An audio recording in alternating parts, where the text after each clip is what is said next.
Hello guys, it's extremely cold, but it is worth it. Today I'm going to discuss the death of SEO, because when you have something like search engine optimization that dies every single year for the past 25 years, at some point you're supposed to get used to it, but this time it's different. Famous last words, I know, but this time it's really different. Why? Because you have the impact of what people call AI search. And yes, one could argue that there's a difference, there's an actual technical difference between large language model crawlers and AI crawlers. But let's just summarize, simplify, and think of popular answer engines using AI, such as ChatGPT, Perplexity, Google's Gemini, and so on. Those have an impact on traditional search, but it's limited. So we can see a few percent of the organic traffic coming from those conversational AI models, but that's it. It's not 20 or 50%. It's limited. So the hype, the level of excitement right now is a little excessive in my opinion. Because the undisputed market leader still is Google, and yes, you could argue that they are doing their very best to destroy traditional search thanks to AI overviews and to an incredible lack of vision. They are soon going to become an AI company instead of a search company, because that's probably the only way to please shareholders. But that's not the topic of this video. I wanted to discuss something really interesting. First, if SEO died indeed, it's really interesting because senior consultants have a level of demand that is unmanageable, meaning you have clients ready to pay everything up front and ready to wait to benefit from our organic search expertise, because SEO never died. It simply became more complex. And now only the best, only the most experienced strategists are able to make a difference quickly. The problem with this is that because we are human beings and because we only have 24 hours per day, we cannot scale and we cannot hire people to replace us, because brands, companies want to work with us and nobody else. So the only option is to increase price. That's a basic law. You have demand exceeding supply, the price of products go up. And interestingly, we're noticing the same thing regarding services. But the consequence is that only the companies with a large budget are going to be able to benefit from senior expertise, and the small companies, the tiny businesses, are going to suffer in organic search, in my opinion. So that's the first remark I wanted to make. The next remark is also really interesting because we have the crawlers, the AI crawlers, let's simplify it this way, that are scanning the web, sometimes in real time, to retrieve information directly from a specific website, from a specific URL.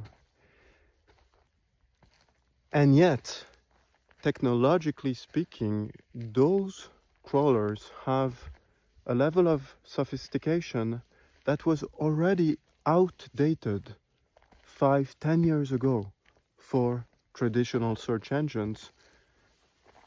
We can think of Google at the time, Bing at the time. And this means that those crawlers, those AI crawlers, they are completely unable to render JavaScript. And the story is going to be funny, but also insightful. I was asked to advise a US company because they tried everything, they used all the tools, and nobody could find anything wrong with the site. So everything was in the green, everywhere, at every level. But there was a problem. I analyzed crawling, rendering, indexing, and I did what I usually do. I worked extremely hard, almost non-stop, for months. And today, it's night and day, because if you saw the graph, you would think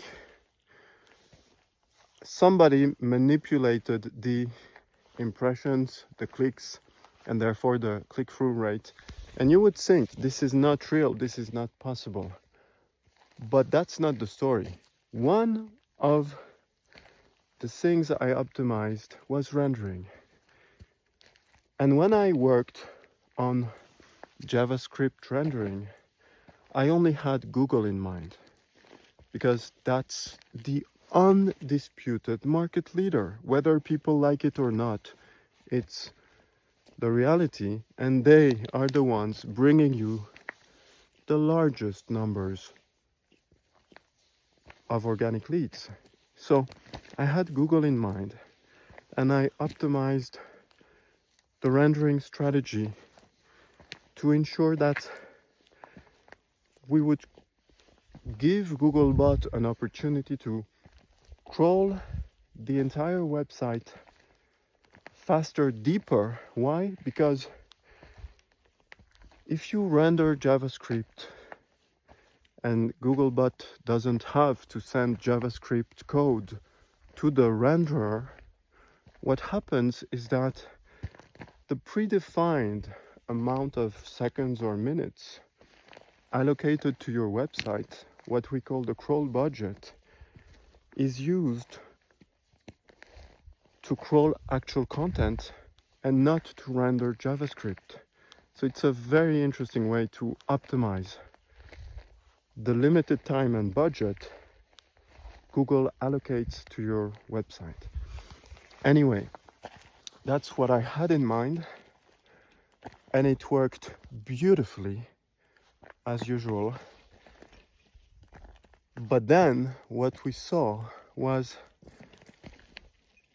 interestingly, a lot of new leads coming from ChatGPT, from Perplexity, and the C-level of the company started writing to me, and they were asking, what's going on? Why do we have those organic leads for the very first time? And I explained something people do not realize. When you optimize JavaScript rendering, you make it way easier for AI crawlers to process your content, to go through your web pages, and to process everything, because nothing is hidden somewhere behind JavaScript. Everything is immediately visible, immediately understandable with the first HTML load, and therefore you're almost automatically getting more organic leads from AI search engines. Why? Because you've made the life of those technically unsophisticated AI crawlers easier. So this is a fun story about the positive impact of technical SEO and optimizing a rendering strategy, not only on the crawl budget when we think of Google search, but also on those new, very popular AI engines